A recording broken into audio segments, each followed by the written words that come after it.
Hello students, आज की इस वीडियो में हम Kendriya Vidyalaya Sangathan Jaipur region pre board exam का जो क्वेश्चन पेपर है for the session 2022 and 23 subject physics उसको डिस्कस करने वाले हैं। जनरल इंस्ट्रक्शंस हैं वो आप सभी को पता है, आप इनको पढ़ लेना, पढ़ने में हम टाइम ख़राब नहीं करेंगे। हम डायरेक्ट सेक्शन ए पे चलते हैं और वहाँ से स्टार्ट करते हैं। सेक्शन ए में पहला क्वेश्चन है N AC source is connected to a resistance, phase difference between the applied voltage and the current in the circuit is given by। देखिए, जब AC सर्किट में तीन एलिमेंट होते हैं आपके पास, उसका फेजर बनाते हैं तो कुछ इस प्रकार से बनता है। ये करंट होता है, ये होगी voltage across resistance, voltage across inductor end voltage across capacitor. यहाँ से आप देखोगे करंट और वोल्टेज का अगर आप इंडक्टर लोगे तो π/2 का फेज डिफरेंस है, कैपेसिटर लोगे तो π/2 का फेज डिफरेंस है, और आप यहाँ देखो करंट और voltage across the resistance same phase में है तो जो फेज डिफरेंस है वो 0 डिग्री है। तो आपका आंसर हो जाएगा ए वाला। Question number 2, an angle between electric field and magnetic field in electromagnetic wave is. अब देखिए इलेक्ट्रोमैग्नेटिक वेव कैसे चलती है। इलेक्ट्रोमैग्नेटिक वेव में इलेक्ट्रिक फील्ड अगर मान लीजिए ऐसे चलता है तो मैग्नेटिक फील्ड इस प्रकार से चलता है। इलेक्ट्रिक फील्ड आपका चल रहा है, वाइब्रेशन है वाई एक्सिस में, तो मैग्नेटिक फील्ड के जो वाइब्रेशन है वो है जेड एक्सिस में, और प्रोपोगेशन होता है वो होता है एक्स एक्सिस में। इस प्रकार से होता है। इसका मतलब इलेक्ट्रिक फील्ड और मैग्नेटिक फील्ड म्यूचुअली परपेंडिकुलर होते हैं। तो म्यूचुअली परपेंडिकुलर होते हैं तो π/2 का उसमें क्या होता है, एंगल होता है। तो answer B is the right. Question number 3 देखते हैं। Unit of inductive reactance is. देखो रिएक्टेंस एक प्रकार का रेजिस्टेंस होता है और रेजिस्टेंस यूनिट ओम होती है।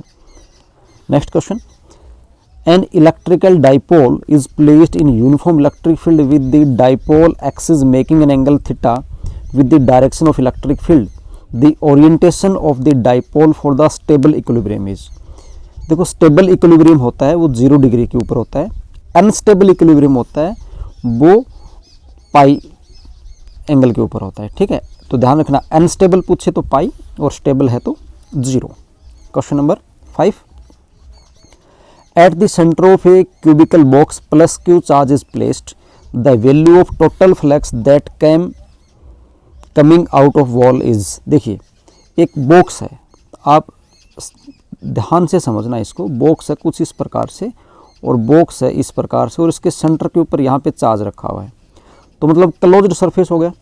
गॉस थ्योरम लगाओगे तो गॉस थ्योरम से आपका फ्लक्स का जो आंसर आएगा वो आएगा Q/ε0। लेकिन ध्यान देना Q/ε0 है वो पूरे बॉक्स का है, इस पूरे बॉक्स का है। कैसे बॉक्स का है? पूरे बॉक्स का।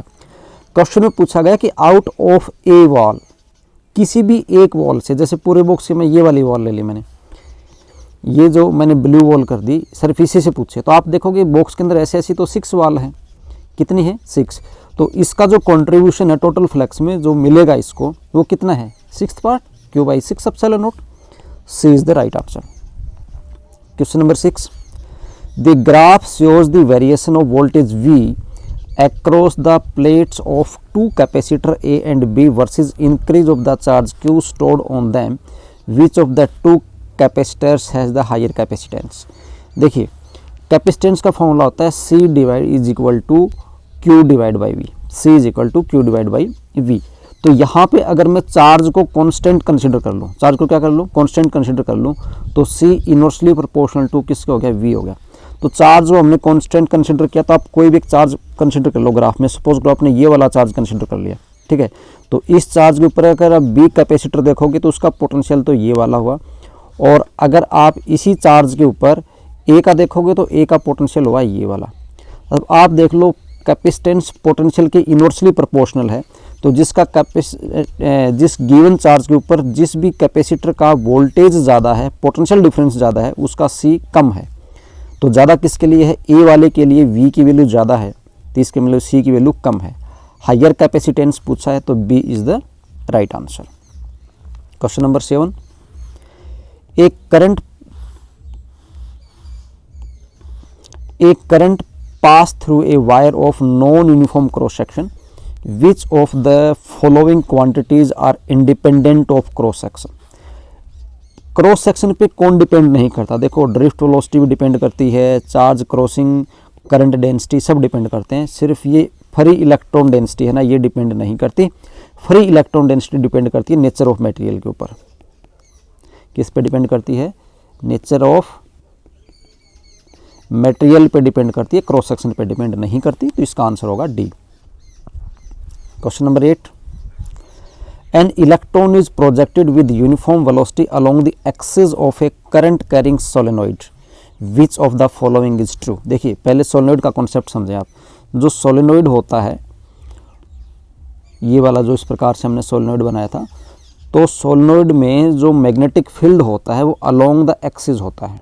मैग्नेटिक फील्ड किधर होता है, बी, अलोंग द एक्सिस होता है और यूनिफॉर्म होता है, ये बात ध्यान रखना, यूनिफॉर्म होता है और अलोंग द एक्सिस होता है। ठीक है, अब क्वेश्चन ने क्या बोला है, इलेक्ट्रॉन को प्रोजेक्ट किया और कैसे प्रोजेक्ट किया, अलोंग द एक्सिस किया। इसका मतलब इलेक्ट्रॉन का जो प्रोजेक्शन है, इलेक्ट्रॉन का जो प्रोजेक्शन हुआ, इलेक्ट्रॉन का प्रोजेक्शन भी इसी डायरेक्शन में है।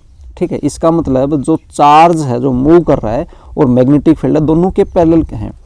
फॉर्मूला क्या होता है फोर्स का, फोर्स का फॉर्मूला होता है F is equal to Q V B sine theta, Q V B sine theta. दोनों के दोनों पैरेलल हैं तो थीटा की वैल्यू कितनी हुई, 0, साइन 0 0, तो नेट फोर्स कितना आया, 0। ये आपका आंसर आएगा। आप स्टेटमेंट में के अनुसार ये आंसर आया। आंसर देखते हैं कौन सा ठीक मिलेगा हमें। इलेक्ट्रॉन विल बी एक्सेलरेटेड, नहीं, ये वाला आंसर नहीं होगा। The electron path will be circular, ये भी नहीं होगा। सर्कुलर कब होता, जब थीटा की वैल्यू 90 डिग्री होती। The electron will experience a force at 45 degree, ये भी गलत है, ये भी गलत है, ये भी गलत है, ये भी गलत है, तो डी वाला ठीक मिल गया। Electron will continue to move with the uniform velocity along the axis of the solenoid. Velocity uniform बनी रहेगी, क्यों, क्योंकि फोर्स 0 है। फोर्स 0 है तो किसी प्रकार का कोई एक्सेलरेशन नहीं है। अगर आप सोचो कि ये ए वाला गलत क्यों है, ए वाले में देखो क्या बोलता है, एक्सेलरेटेड बोल रहा था। एक्सेलरेटेड होने का मतलब है कि वो कोई ना कोई फोर्स फील कर रहा है, बट हम यहाँ पे देख रहे हैं नेट फोर्स तो 0 आ रहा है, इसका मतलब डी वाला। Question number 10, the magnetic material which moves from stronger to weaker part of a magnetic field is known as. देखिए आपके पास 3 प्रकार के मटेरियल हैं, डायमैग्नेटिक, पैरामैग्नेटिक और फेरोमैग्नेटिक। इसमें आप देखेंगे कि जो डायमैग्नेटिक होता है ना वो हमेशा स्ट्रोंगर से वीकर की तरफ चलता है। ये प्रॉपर्टीज आपको याद करनी पड़ेंगी। डायमैग्नेटिक हमेशा किधर जाता है, स्ट्रोंगर फील्ड से वीकर, मतलब रिपल्सन करता है। पैरामैग्नेटिक वीकर से स्ट्रोंगर की तरफ जाता है, ये भी वीकर से स्ट्रोंगर की तरफ जाता है। ठीक है, तो आंसर यहाँ पे आपका क्या होगा, diamagnetic material. Question number 11, according to Faraday's law of electromagnetic induction, electric field is produced by time varying magnetic flux. यही आंसर ठीक है। जो इलेक्ट्रिक फील्ड होता है वो टाइम वेरिंग मैग्नेटिक फ्लक्स से प्रोड्यूस होता है। इनको पढ़ने की जरूरत नहीं, सारे गलत हैं ये। Question number 12, how can the fringe width increases in Young's double slit experiment. देखो डबल स्लिट एक्सपेरिमेंट में अगर आप फ्रिंज विड्थ का फॉर्मूला देखोगे बीटा, तो फॉर्मूला होता है lambda capital D divide by small D. Lambda क्या है अगर आपको नहीं पता हो तो बता देता हूँ। लैम्डा जो लाइट की वेवलेंथ है,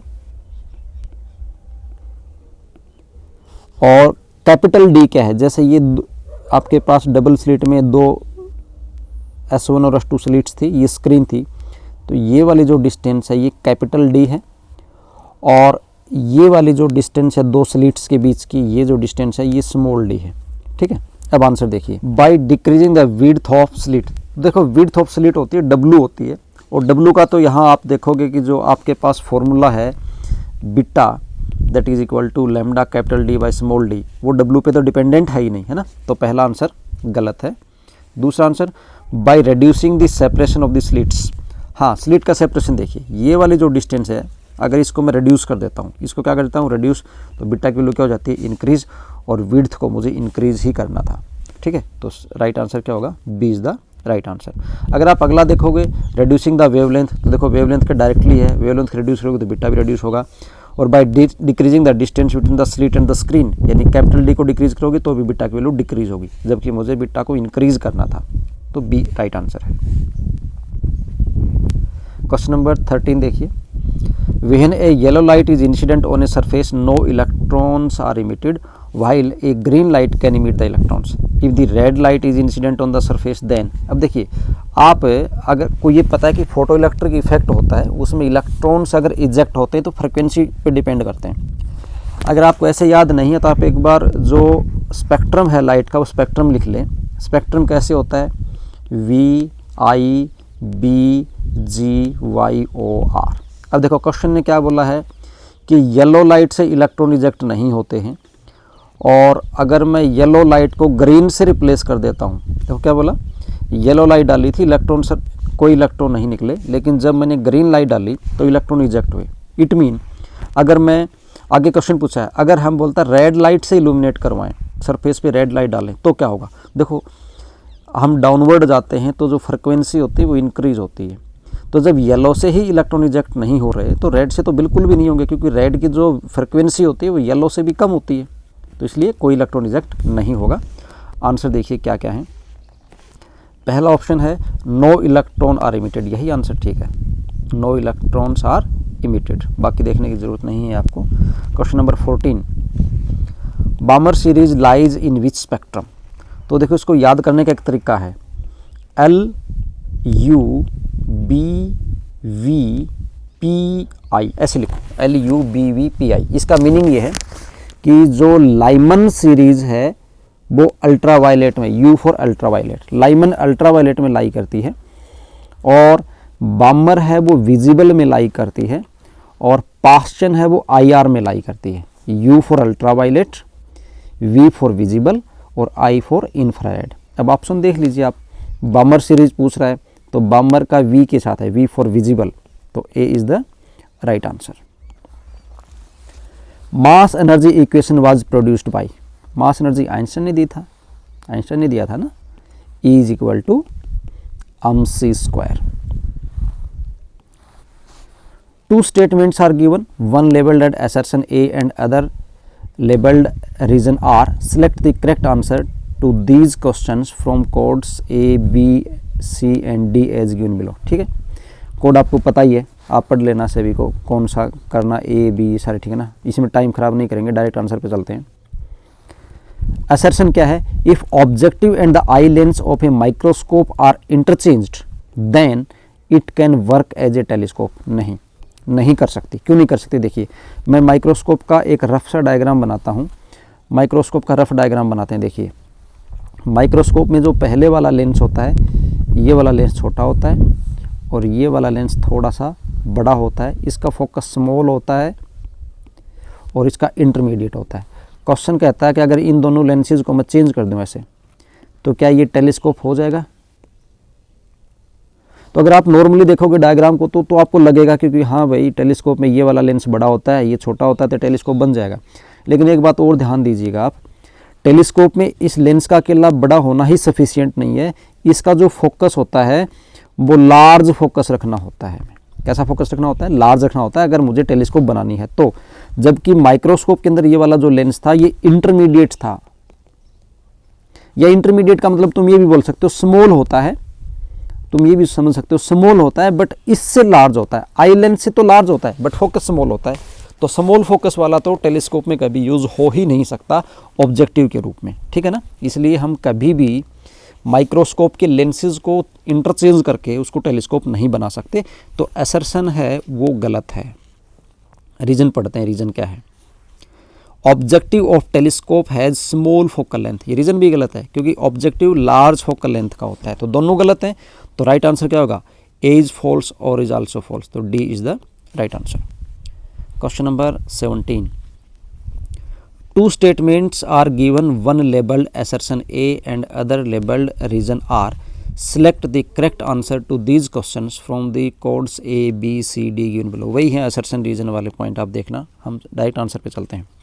assertion क्या है, the kinetic energy of photoelectrons emitted from metal surface does not depends on intensity of incident photon। बिल्कुल सही बात है। काइनेटिक एनर्जी जो होती है KE वो डायरेक्टली प्रोपोर्शनल टू फ्रिक्वेंसी होती है। Kinetic energy directly proportional to क्या होती है, फ्रिक्वेंसी होती है। और इसने ये बोला does not depend on intensity, तो ठीक है इंटेंसिटी पे डिपेंड नहीं करती, असर्शन राइट है। रीजन देखते हैं, the ejection of electrons from metallic surface is not possible with frequency of incident photons below threshold frequency. बिल्कुल, ये भी बिल्कुल ठीक है। ये भी बिल्कुल ठीक है। क्वेश्चन नंबर 18 देखते हैं। Two statements are given, one labelled assertion A, other labelled at the reason R. ये असर्शन रीजन वाला ही है और ये जो पॉइंट्स हैं डी सारे सेम होते हैं हर क्वेश्चन के। हम डायरेक्ट आंसर पे चलते हैं। आंसर क्या है वो देखिए। आंसर में बोलता है N type semiconductor has a large number of electrons in its conduction band. बिल्कुल सही बात है, तभी तो एन टाइप है, लार्ज नंबर ऑफ इलेक्ट्रॉन्स होते हैं कंडक्शन बैंड में, इसलिए वो क्या है, एन टाइप है।